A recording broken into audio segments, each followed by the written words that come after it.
Os preços da soja voltaram a recuar de forma bastante agressiva nesta terça-feira, 30 de abril, na Bolsa de Chicago. A soja acompanhou um movimento muito intenso de perdas também no óleo de soja. Quem também recuou foi o farelo, que estava ali valente, ainda sustentando algumas altas, mas voltou a recuar. Fechou em campo negativo também. Milho, trigo e outras commodities agrícolas em outras bolsas também acompanharam esse efeito manada, um dia de baixa generalizada para as commodities agrícolas. Quem vai nos ajudar a entender um pouco mais desse movimento de hoje, em especial para o mercado da soja, para o complexo soja, é Ronaldo Fernandes, analista de mercado da Royal Rural. Ronaldo, boa tarde, meu amigo, seja bem-vindo. É sempre um prazer ter você conosco aqui no Notícias Agrícolas, em especial num dia bastante agitado, que é sinal de que tem bastante notícia. Boa tarde, Carlinha, obrigado. Hoje está bastante movimentado e preocupante, porque o que está fazendo os preços caírem dá um sinal para a gente que podem ficar movimentando o mercado por mais tempo. Quando a gente olha para o quadro todo de commodities hoje ali para Chicago, a gente vê que a soja foi o que mais apanhou. E essas razões que bateram na soja que são preocupantes. A gente teve queda ali, o farelo caiu um pouquinho, o trigo caiu e recuperou um pouco, e o milho ficou quase que neutro ali em Chicago. O milho na B3 ele foi seguindo o câmbio, né? Foi na alta do dólar.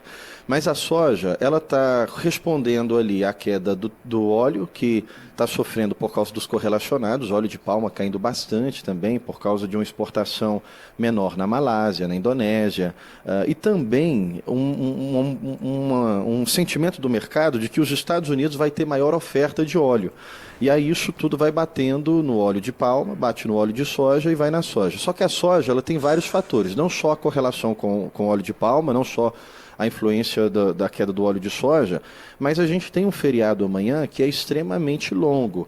Quase metade do mundo vai estar em feriado, menos os Estados Unidos, mas sobretudo o maior comprador de soja do mundo. A China, não é que ela vai estar em feriado só amanhã, dia 1º, ela fica em feriado até sexta-feira.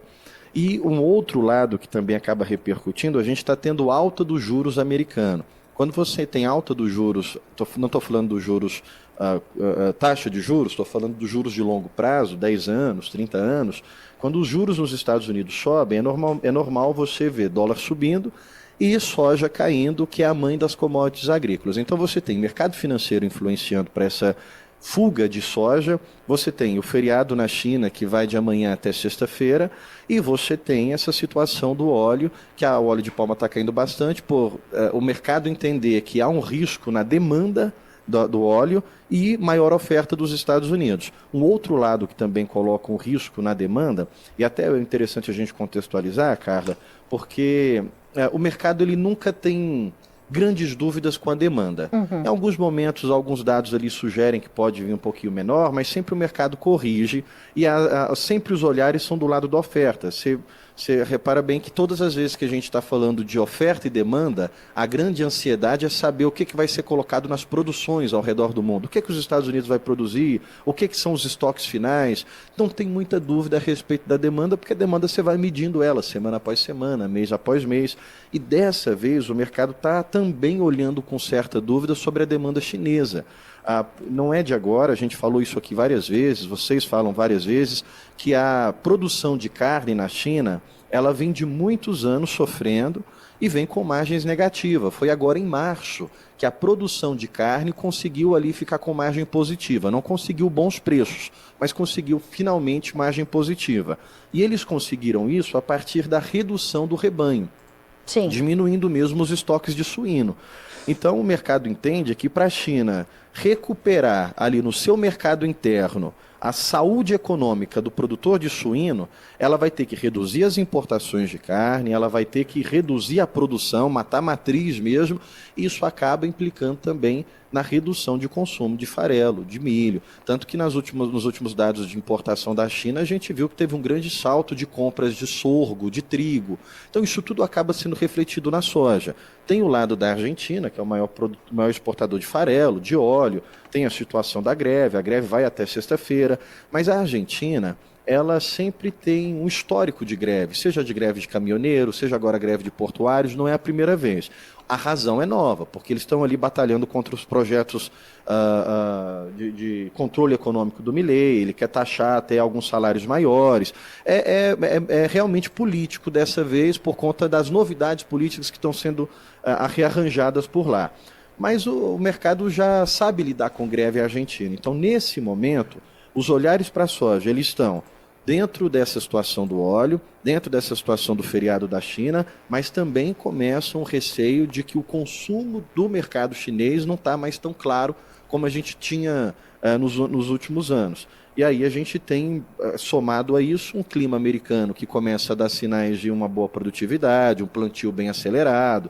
Então a gente vê Chicago muito pressionado, não só hoje, mas a gente vê fatores que podem pressionar Chicago até junho, julho ali. Claro que o clima vai ser bastante importante nisso, mas a gente acredita que esses fatores de queda começam a pesar mais a ponto de distanciar cada vez mais Chicago dos 12, e Chicago vai se esforçar para sustentar os 11 dólares por bushel, mas tudo leva a gente a acreditar que pode perder os 11 também, Carla.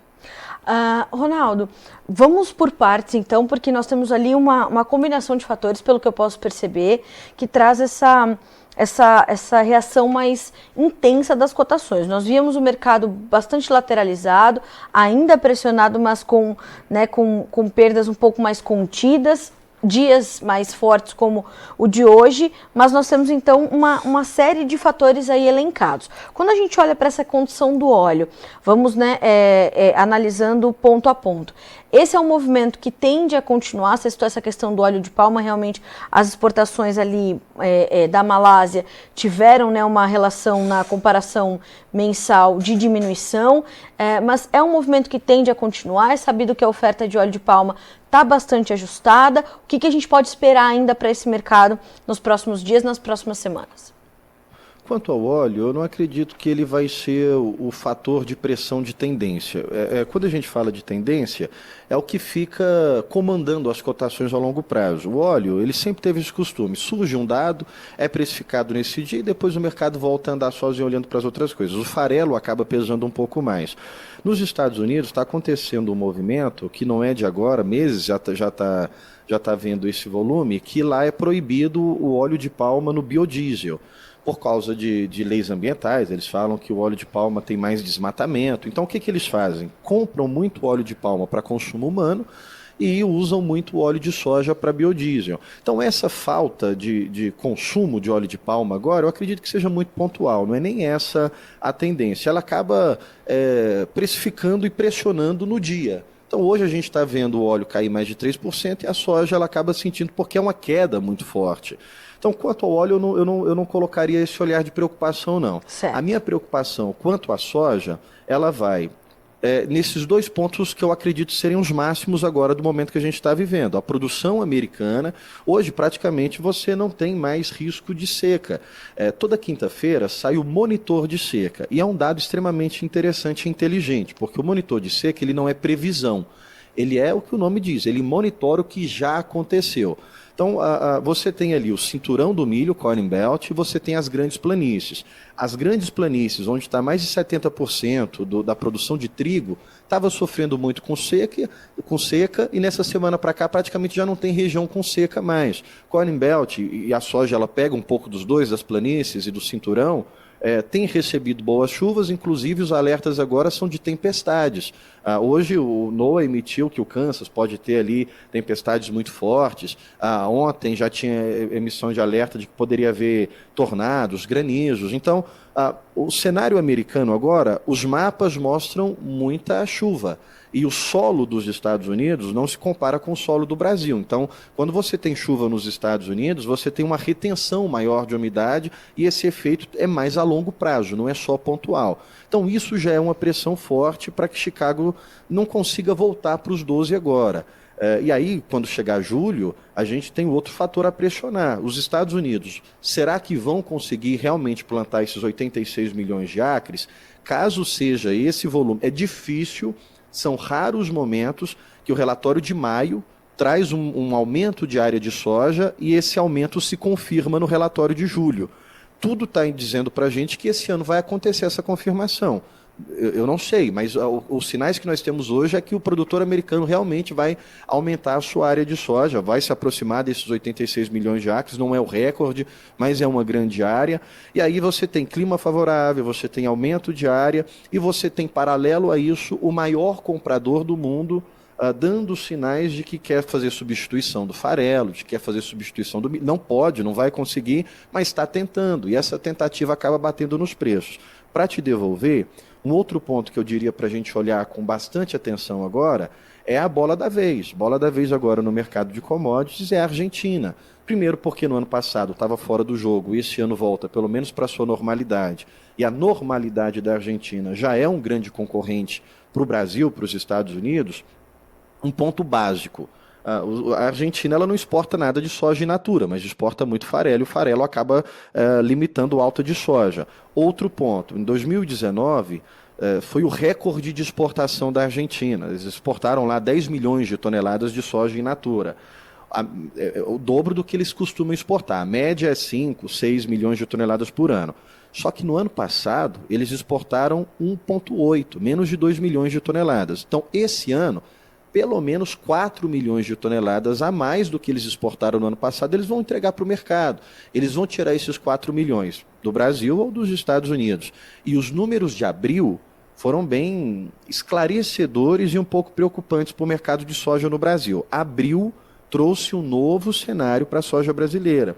Mostrou uma diminuição nos ritmos das nossas exportações, dando a entender que dificilmente o Brasil pode chegar nos 92 milhões de toneladas de exportação, que é o que a gente projeta por aqui. Então, se a gente reduzir o nosso volume de exportação, a Argentina entra vendendo farelo, entra vendendo mais soja, pelo menos 4 milhões a mais do que vendeu no ano passado, com os Estados Unidos ofertando mais farelo, mais óleo e produzindo mais soja, isso limita bastante qualquer alta em Chicago. E aí um ponto de expectativa ou de esperança que a gente possa colocar nisso é a relação China e Argentina, que não está indo nada bem. A China sempre foi a segunda maior parceira comercial da Argentina. Primeiro sempre é o Brasil, nós somos vizinhos, a gente faz muitos negócios, e a China sempre ficava em segundo lugar.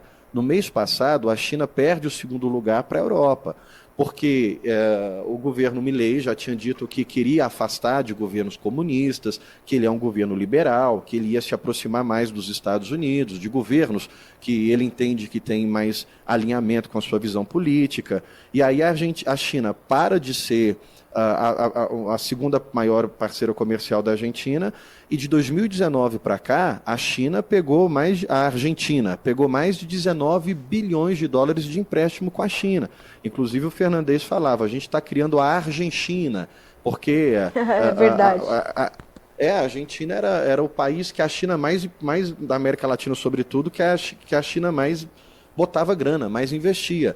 Aí agora, recentemente, a Argentina comprou dezenas de caças dos Estados Unidos, está querendo uma aproximação com a OTAN, e aí a China não gostou nada disso, tanto que o Milei teve que mandar a sua ministra de Relações Exteriores lá para a China. Essa semana a ministra da Argentina está na China para reatar essa aproximação, porque a Argentina está com 25% de soja colhida, 20% de milho colhido, e ela vai querer mandar este produto para a China porque ela precisa exportar, porque ela precisa colocar dólar no seu mercado interno. Então eu diria o seguinte, olhem para a Argentina, porque é a nossa maior concorrente agora, tanto na soja quanto no milho. O mercado já está absolvendo isso. A greve ela vai impactar, mas é pontual.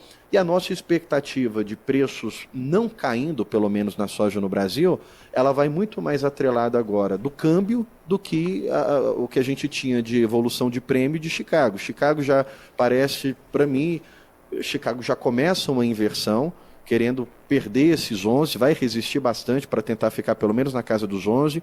O prêmio de curto prazo, ele já não tem mais força para subir, então a gente tem prêmios mais atrativos só de julho para frente.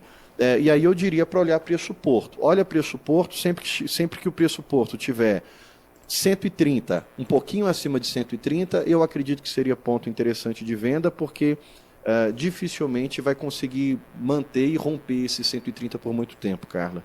Bom, nós entendemos então que no cenário internacional, né, Ronaldo, pouquíssima ou nenhuma notícia poderia promover uma uma virada, pelo menos nesse momento do mercado, a não ser que, claro, a gente ainda tem alguma surpresa do clima nos Estados Unidos, que me parece não estar no seu radar nesse momento, certo? Você falou o que é quase imprevisível, né? O que a gente faz quando olha para o clima? A gente lê os mapas, mas está acontecendo isso no Brasil. Muitas cidades, os mapas mostram seca, Mato Grosso estava mostrando que não ia chover e está chovendo.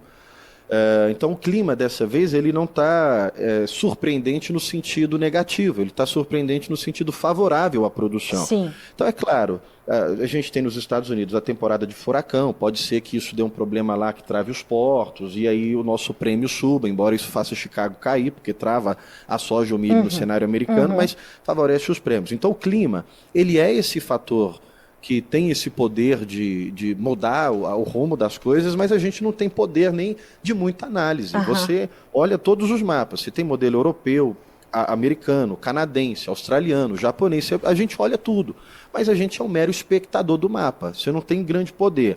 E aí eu não posso ficar na torcida, esperando que o clima dê algum problema lá fora para eu favorecer o meu preço aqui interno. Isso não é inteligente se fazer. Você tem que entender que se o mapa está dizendo para você que não vai ser ruim, e que ainda há tempo de melhorar, caso dê algum... Vai dar algum momento de seca lá, todo ano acontece isso. Todo ano tem um momento que o clima é daqui até julho. A gente tem 2 meses, 3 meses ainda do clima influenciando. Mas eu não posso ficar apostando todas as minhas fichas nisso, acreditando que o problema vai ser de tendência e ficar só assistindo o mercado. Então, claro, o clima tem esse poder de reversão, e a relação Argentina e China. Caso Milei suba o tom, também isso é possível, porque o que eu estou falando não é mais uma previsão, é o que já aconteceu. A China deixou de ser a segunda maior parceira da Argentina. Isso é extremamente impactante. A China tem muito dinheiro na mão da Argentina. A Argentina deve muita prestação de conta para a China, querendo o Milei ou não. Tem 19 bilhões de dólares lá que ele tem que devolver. E aí a Argentina está querendo essa aproximação meio que forçada com os Estados Unidos. Só que, por outro lado, a China, a gente sabe qual que é o sentimento do chinês. Ele não tem muito apego à emoção. Ele vai onde o preço é favorável. Se ele está brigando com os Estados Unidos o preço é interessante, ele vai lá, não tem esse problema. Um depende do outro. Então, o clima, claro, é um fator que pode inverter essa tendência, mas é interessante, é importante a gente ficar olhando desse desenrolar da relação Argentina e China, se pode acontecer algum problema. Hoje, nós assistimos os fundamentos e olhando pelas falas, pelas posições que nós temos na mesa. Sim. O que nos sugere é que o mercado vá caminhar para um movimento de baixo, olhando para o preço em Chicago. Agora, a gente sabe que soja é um tripé. Você tem Chicago, você tem prêmio, você tem dólar. O dólar tem sim espaço para dar muitos momentos de oportunidade. Amanhã é um dia que não deveria ser nem feriado aqui no Brasil, porque é um dia extremamente importante para a decisão de juros. Os Estados Unidos vai ter a sua reunião, o Fed, o FONC, o comitê que decide a taxa de juros. A gente sabe que não vai cortar juros amanhã, mas o mercado acreditava, para te devolver, Carla, o mercado acreditava que, olha só que interessante, primeiro o mercado acreditava que ia ter 3 cortes de juros na taxa dos Estados Unidos, está 5,50. Vai cortar para 5,25, depois corta para 5, depois corta para 4,70. Está me ouvindo bem? Estou sim, senhor, pode continuar.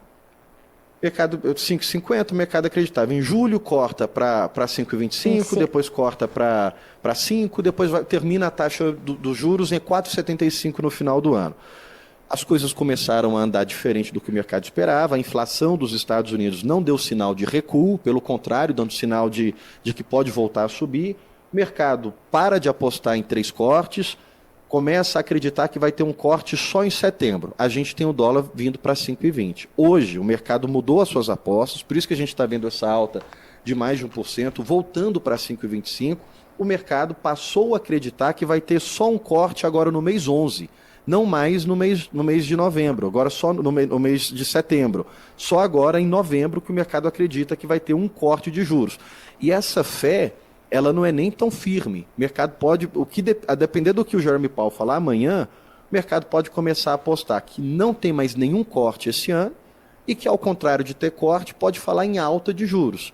Caso o cenário americano indique que não vai ter nenhum corte e que possivelmente os juros volte a subir por lá, a gente tem o dólar superando os 5,20. E aí eu acredito que ele vai ajudar a manter os preços no Brasil não caírem. Isso não quer dizer que também vai colocar uma força de alta para o preço da soja. Então, a nossa, vou dizer, esperança para o preço de soja, a partir do mês de abril, ele fica agora atrelado ao câmbio, que tem sim as chances de trazer bons momentos, mas eu ainda acredito que seria a oportunidade sempre que o preço no porto estiver ali na casa dos 130, porque a gente tem esses outros cenários. O prêmio não está subindo mais com tanta força e Chicago começa a pegar um embalo de queda muito forte. Então eu não sei se seria interessante mais para o produtor ficar esperando tanto tempo, porque a gente teve uma lateralização, teve um movimento de alta e agora está tentando se manter nessa alta com dificuldade. Então quando você pega os preços de paridade, se você colocar para maio, você tem porto hoje na casa de 127. Para junho, na casa de 128. Para julho, você tem soja no porto a 132, 133. Do meu ponto de vista, eu acho que esse é um preço interessante. Ah, mas eu não vou vender porto. Eu sei. Você vai pegar o preço do porto, descontar o frete aí para a sua região e tentar negociar nesse nível. Porque eu acredito que acima de 130, a soja ela vai ter dificuldade de se manter. E aí depois a gente vem com esse ciclo de colheita americana. Agora a gente está medindo plantio. Daqui 4, 5 semanas, a gente começa a medir a qualidade das lavouras. Essas qualidades ficando acima de 50% é mais preço de queda para Chicago. Então, o produtor brasileiro entenda que a soja em Chicago ela ainda não precificou a produção americana. Se os relatórios começarem a mostrar uma produção muito boa, é mais pressão de queda para Chicago. Por isso que eu digo, olhe para o preço porto, porque acima de 130, nessa casa de 130, que hoje só está sendo possível por causa do câmbio, eu acredito que seja um nível interessante, não por ser um bom preço, mas porque pode ficar pior. Ronaldo, é uma orientação bastante interessante no momento onde nós estamos vendo esse mercado para Chicago. Aí com esses pontos todos de atenção muito em alerta, mas para o macro não sendo diferente e total atenção a essa condição do futuro dos juros nos Estados Unidos. Então amanhã vai ser um dia determinante não só para entendermos o futuro da taxa de juros americana, mas o impacto disso para o dólar e, naturalmente, o impacto disso para o produtor e o impacto para esse nível quase místico aqui dos R$ 130 por saca base Porto. É isso? A situação da economia dos Estados Unidos, ela já deu tempo suficiente para mostrar melhora, né? A gente viu a China e não vem essa melhora. A China demorou a sair de deflação, a dar sinais de que a economia ia voltar. Então isso aí é muito lento. Então já passou muito tempo para dar um sinal de que a inflação ia querer chegar ali perto dos 2. Eu acho que o mercado, a partir do tempo que a gente vai se aproximando do segundo semestre, vai abandonar essa crença de que os Estados Unidos vai conseguir fechar o ano com 2% de inflação, mas você tem ali o setor de emprego a todo vapor, setor de emprego bastante aquecido, a taxa de desemprego está baixa e o salário nos Estados Unidos está crescendo acima da produtividade. Então você tem todos os elementos dentro de uma panela de pressão que contribuem para a inflação pelo menos não cair, para não falar que continua subindo. Sim. Então assim, o dólar ele é esse ponto de esperança para a gente não deixar os nossos preços caírem, a gente olhar para a soja segundo semestre, o milho extremamente preocupante. Você tem Chicago hoje ali setembro a 4,5. Já faz meses que setembro está se mantendo nesse 4,5. São dois fatores, mostra que não tem força para subir, que não tem força para cair, porque está muito tempo lateralizado. Mas Chicago não dá para a gente nenhum elemento para dizer que o milho vai conseguir voltar para 5. É desses 4,5 para baixo. Então você tem o câmbio dando oportunidades de travas agora, porque o preço internacional, a paridade, a competição lá fora, tanto para milho como para soja, tem dito para a gente que os preços no Brasil não têm uma melhora significativa para o segundo semestre. Sim. O milho muito mais preocupante, porque o comprador ele já está tentando pagar agora o preço de safrinha. Já querendo jogar o preço, a gente já fala em preço no Mato Grosso, mais perto de 30 do que de 40, a gente fala em preço de São Paulo, mais perto de 50 do que de 60, a gente fala em preço Goiás, mais perto de 40 do que de 50, e esses são os preços que deveriam ser praticados lá na colheita. Sim. Então, se o comprador está tentando fazer com que esse preço chegue agora, o que vai ser o preço lá na colheita? Então, o produtor brasileiro ele não pode ficar só na torcida. Já perdeu muito tempo, a gente tinha setembro, na B3 a 64, 65, a gente tem ele ali ainda a 60, mas tem todos os sinais dentro do que a gente, não olhando exclusivamente para o Brasil, olhando para o mercado internacional. Ronaldo, mas a área de milho vai ser muito menor esse ano. Já é bem melhor. Teve problema no sul? Teve. O que é importante o produtor entender é que o preço do milho esse ano, ele não é a produção, não é o que a gente vai produzir, é o que a gente vai conseguir vender. É o que nós vamos conseguir exportar. A gente está concorrendo com os Estados Unidos, que está com um estoque muito alto, que acabou de sair da sua maior safra da história, quase 390 milhões de toneladas, e uma Argentina voltando para o mercado aqui do lado. Perdeu 10 milhões de toneladas por causa da cigarrinha, mas ainda é muito mais do que entregou no ano passado. A Ucrânia está sobrevivendo a uma guerra e está conseguindo exportar. A Ucrânia ela não planta para ela consome muito pouco de milho. Tudo que ela planta é para ir embora mesmo, não é para ficar lá no mercado interno dela. Então é importante a gente entender essa situação da geopolítica, o cenário lá fora, para a gente entender de vez que é isso que vai formar o nosso preço aqui dentro, Carla. Tá. Ronaldo, e quanto você viu do produtor aproveitar esse momento, essa casa dos 130? Diferente das últimas semanas, que foram semanas de bons negócios, de bons volumes comercializados pelo produtor brasileiro, já essa semana, por conta de toda essa volatilidade, toda essa confusão, o mercado brasileiro sentiu um pouco mais e diminuiu o seu ritmo de novos negócios com a soja? O produtor, e quem está assistindo a gente, eu acredito que há uma grande parcela mais de produtor, vai saber poder endossar isso que eu estou dizendo. Ele veio para o mercado à medida que ele foi tendo necessidade de caixa. Ele não veio para o mercado por causa do preço, a grande maioria. Veio porque precisava levantar, tem aí hoje o famoso 30 de abril, né, onde muitas contas acabam vencendo, o produtor tem que honrar e honrou muitos desses compromissos.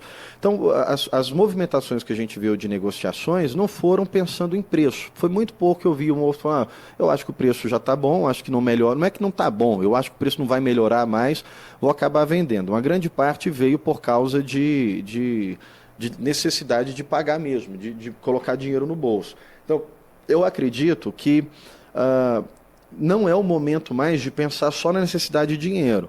É o momento de pensar no lucro mesmo, que já está bem menor e que pode piorar daqui até o movimento de colheita dos Estados Unidos. Não é uma safra americana que começou com sinais ruins, pelo contrário. O plantio da safra esse ano, ele só está atrás de 2021. É o segundo plantio mais acelerado da história. A gente está na semana 18. Se você for lá no calendário e contar, semana 1, 2, a gente está dentro da semana 18. A soja dos Estados Unidos, ela sempre começa a ser plantada da semana 17, 18 em diante. Nos últimos anos, 21 para cá, começou a se plantar na semana 15. O que eu estou dizendo com isso? Que o ritmo de plantio nos Estados Unidos ficou cada vez mais acelerado. Claro que é o clima que tem que deixar isso acontecer, mas tem deixado. E esse ano, 2024, só não começou tão rápido quanto 2021, mas é um dos plantios mais acelerados. Então o plantio está indo bem, o clima que estava na dúvida, parece que ia ser mais seco, parece que ia ser mais problemático, agora está revertendo. Os mapas estão assertivos, a gente tinha chuvas marcadas para o final de semana agora, há muito tempo essas chuvas aconteceram, está acontecendo chuvas durante essa semana, tem mais chuva para a semana que vem. Agora sim, importante deixar claro, Carlinha, que o clima é daqui até julho, pelo menos. Então, pode acontecer de tudo. Mas o que está acontecendo hoje não está dando sinais de que vai ser problemático. Então, a gente vai ter que acompanhar essa evolução climática e entender o que é que o fundamento diz. Hoje está dizendo para a gente que tem uma pressão de queda muito forte pela frente e olhar para o mercado brasileiro, que está dando sustentação é o câmbio, não é a bolsa, não é o preço de paridade com o prêmio e com Chicago. É mais o câmbio que está sustentando ainda os preços a não caírem.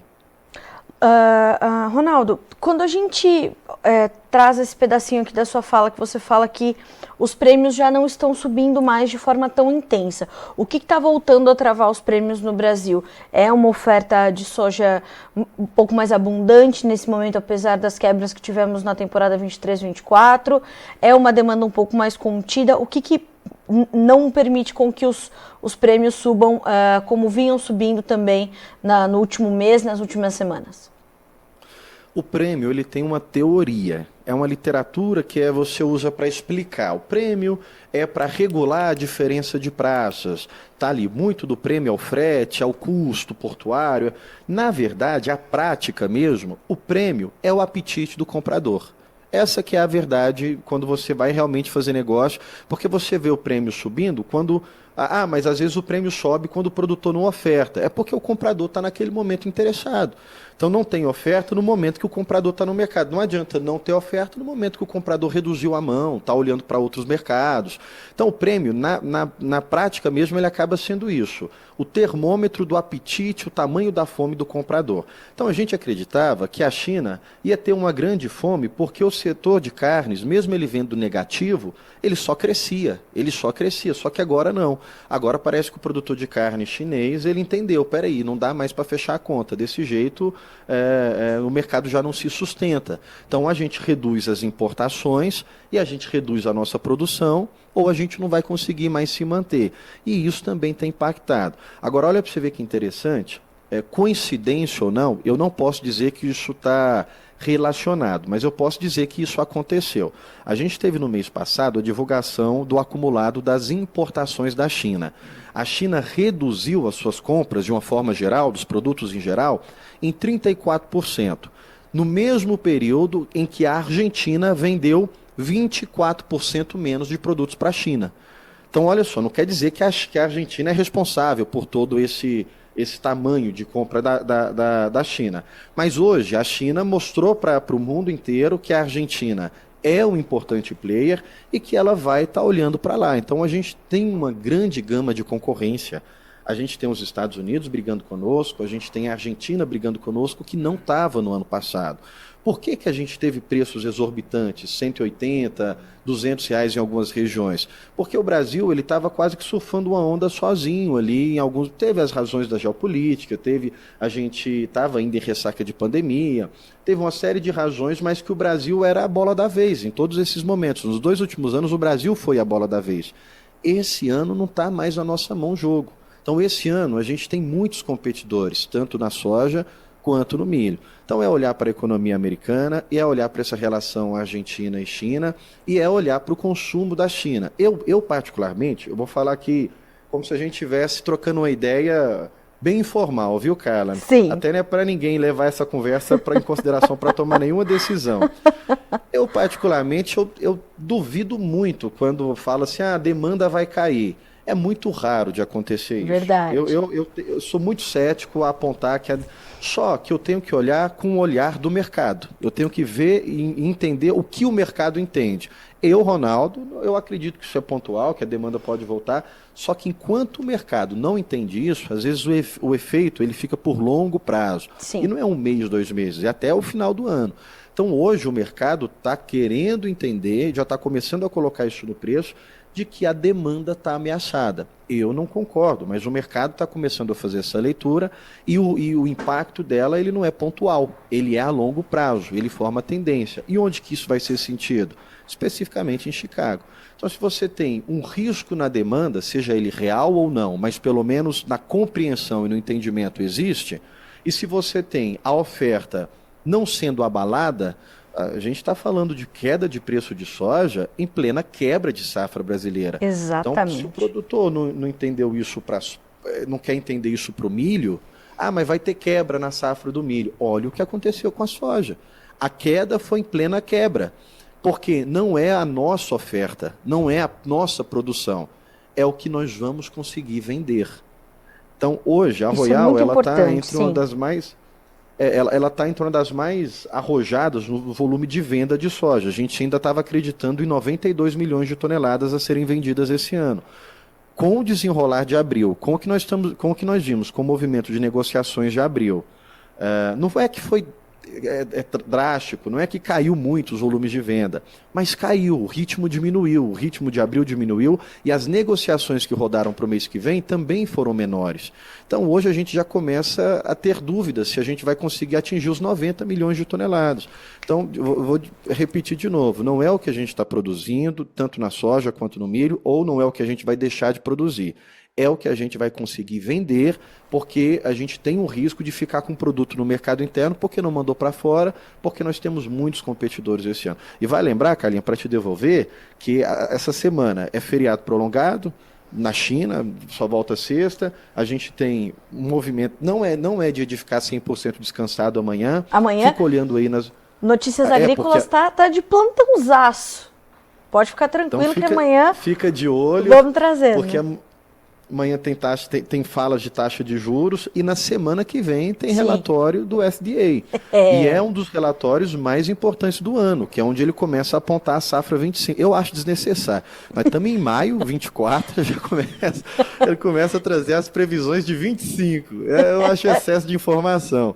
Mas o mercado vai olhar. Então, as 2 semanas são extremamente movimentadas para Chicago e para milho e soja aqui no Brasil. Agora, você vê, o dólar chegando a 5,20 e o milho na B3 sobe, mas meio tímido, ainda não consegue engatar no movimento de alta. Né? É verdade, é verdade.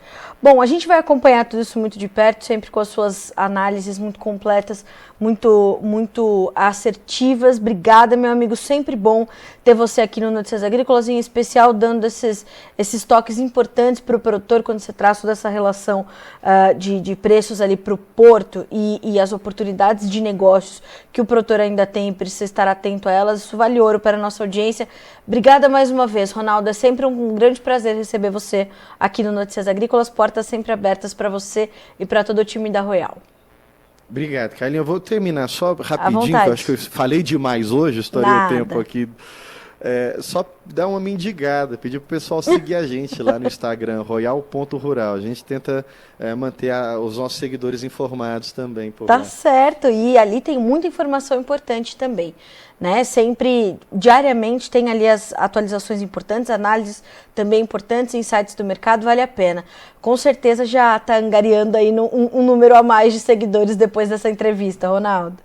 Obrigado. Obrigada a você, meu amigo. Até a próxima. Até mais. Bom, senhoras e senhores, vamos checar então como ficaram os preços negociados na Bolsa de Chicago nesta terça-feira. Números da soja na sua tela. O contrato maio, $11,45 por bushel, perdendo 15 pontos mais 25. O julho, 11,63, 19 pontos de baixa. O agosto, 11,65, 19 pontos mais 75 de queda. O setembro, $11,56 por bushel, 18 pontos mais 75 de perda. Vamos checar ainda as cotações do milho também na Bolsa de Chicago. Números também já aparecendo na sua tela. Maio, $4,39, 0,25 de alta. O vencimento maio, lembrando, sai da tela já nos próximos dias, né? Com a chegada do mês efetivamente de maio. Julho, $4,46, setembro, $4,55, dezembro, $4,69. No caso do milho, as perdas variando entre 2,5 pontos e 3 pontos mais 25. Para concluir, as cotações do trigo agora. Trigo na Bolsa de Chicago também fechou no vermelho. Maio, $5,85, julho, $6,03, setembro, $6,22 e dezembro, $6,48 por bushel, perdas que variaram de 5,25 pontos a 7 pontos mais 25 somente nesta terça-feira. E volto a reforçar, foi um dia de baixas generalizadas para as commodities agrícolas na Bolsa de Nova York. O café perdeu mais de 6%. Vocês checaram aí os grãos, mas mais do que isso, os derivados de soja também perderam muito. Ronaldo falou bastante sobre o óleo fechou o dia com mais de 3% de baixa. E o farelo, que estava sustentado ali na greve da Argentina, nas greves da Argentina que continuam, mas como o Ronaldo falou também com um impacto limitado, farelo que vinha sustentando algum suporte, perdeu e passou a atuar do lado negativo. Uma curiosidade, quem se destaca e ainda volta a subir, porque ontem bateu uma baixa forte, é o cacau. O cacau conseguiu fechar o dia em campo positivo, apesar dessa baixa total para as commodities agrícolas nessa terça-feira, para encerrar o mês de abril no vermelho. A gente está aqui trazendo todas essas informações para você ainda ao longo desse final de tarde, para que você seja sempre o produtor rural mais bem informado do Brasil. Informações que ainda chegam nessa terça-feira direto da AgriShow 2024. Enfim, muitas informações aqui no Notícias Agrícolas, com informação agro relevante e conectada.